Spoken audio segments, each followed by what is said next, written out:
As Sky Edwards sang in 2006, everyone's drinking but me, it's St Patrick's Day. Well, maybe a cheeky Guinness Zero later, because it's Monday Matters, right here on Gary's Stuff.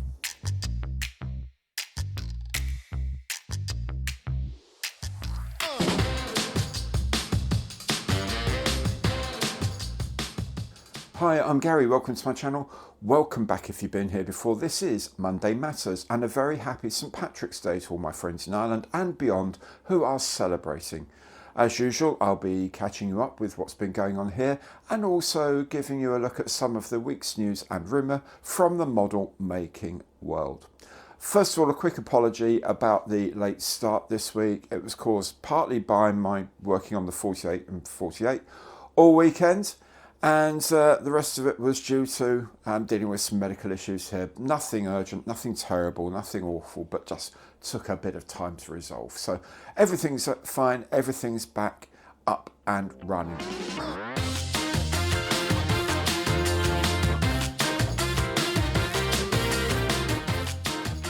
There's a lot to talk about this week from HQ. First of all is the poll for the name of my mascot, so generously sent to me by Paul and Sarah Corrigan. The winning name was Squadron Leader Stilton Geronimo, which is good because that was my favourite anyway. So Stilton is now the official mascot of not just the North Wing, but the channel as a whole. So welcome aboard, Stilton. Secondly, as I say, the show's later than usual because of partly due to the participation in the 48 and 48 global group build. I managed to build my Sherman Firefly with a small display base in just about 45 hours, as it turned out. I know the response this year has been incredible. I suspected that last year's record of about £8,000 would be beaten.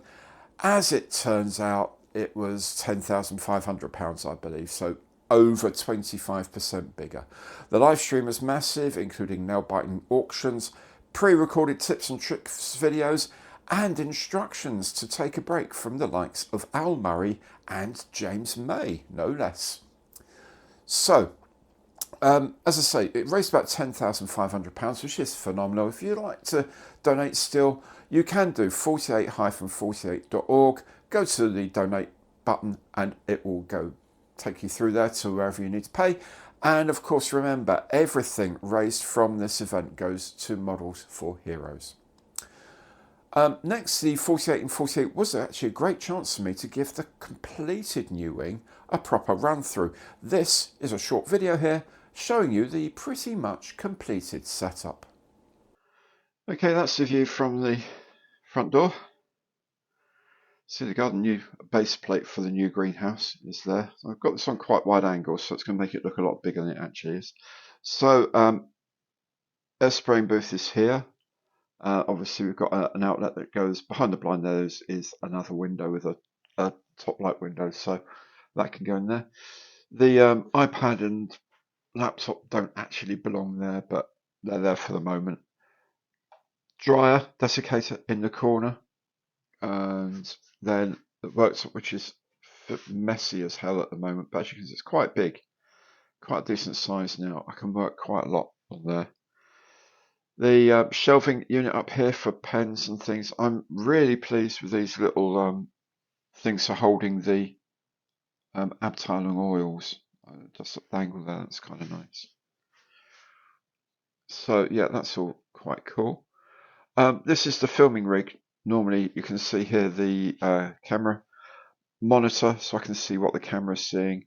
There's the ring light here, and then the auto cue is here. So normally the camera here will be behind there, pointing this way. I can turn the ring light around to face this way because that's where the green screen is, which is fantastic.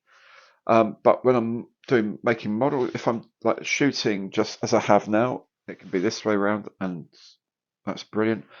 If I'm making a model, I can just move the ring light around here so it comes straight down, which is fantastic. Really, really, really good. Really impressed by that. This is the one bit that I still need to tidy up. It's a mess at the moment, but I do need to organise that. Oh, you can see the Halifax there underneath all that. Shelving. Oh, there's my calendar. Shelving here, again, bits and pieces still need to be sorted out where they all go. Got an airbrush level of bits and pieces and bits and bobs. TV, Blu-ray, music, and of course my brilliant mascot, who I will be naming on Monday Matters. Thank you, Sarah Corrigan, for that. Then the photography area. Here, as you can see, nice flat lighting, and I can use any of these background papers. So I've got a grey and a white and a blue background paper. The thing at the top, that brownish thing, is wrapping paper. So if I want to wrap something, I've got proper packing paper. There's a lovely flat lighting that gives. The plastic shelving is all here. All the bottom shelves around here are just full of like domestic tools. Then you've got the shelves for bits and pieces. This is like the making stuff shelf, the filming stuff shelf, the got to make stuff shelf. Then you've got Ravel here, Airfix here, Edouard and some others there, ICM there and there. We've got some Tamiya and some Trumpeter up there. Then the mystery, there's all Nick's mystery box stuff here. More bits and pieces down here of things I've got. More bits and pieces up there as well of things. So plenty to be getting on with. Very soon there's going to be a Jaguar in there. Actually, no, the Jaguar's going to go up there because that's something that's got to be built very quickly. So, yeah, that's all very good. Oh, coffee machine and fridge. Of course, cardboard box, which is about to be thrown out because that has been finished with now. Boxes of stuff just sort of sitting around. Dog bowl, because Hamish does come in here now. Hamish comes and sits under here and keeps me company sometimes, which is nice. So that's pretty much it. That's what the North Wing looks like now. Not the tidiest of places yet, but functionally really, really cool. I'm really, really happy with it. And finally, don't forget that Tuesday 18th of March, it's tomorrow actually, is the third Tuesday of the month, and so it's live stream time again.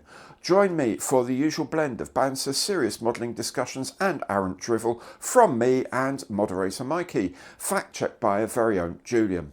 Nick's Conundrum Kit has arrived and he's in the mood for a rumble, describing himself this time as a devious git. His words, he reckons this is only easy if you already know what the kit is, which of course I don't, which of course would be self-evident.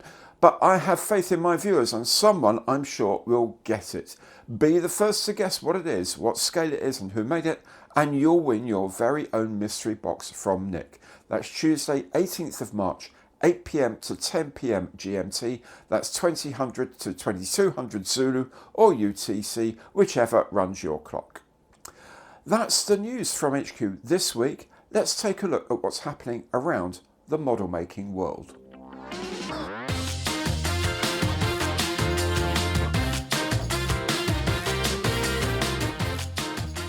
The big news this week is the announcement of a Hawker Hurricane in 1/32nd scale from Kiwi model makers Qatari.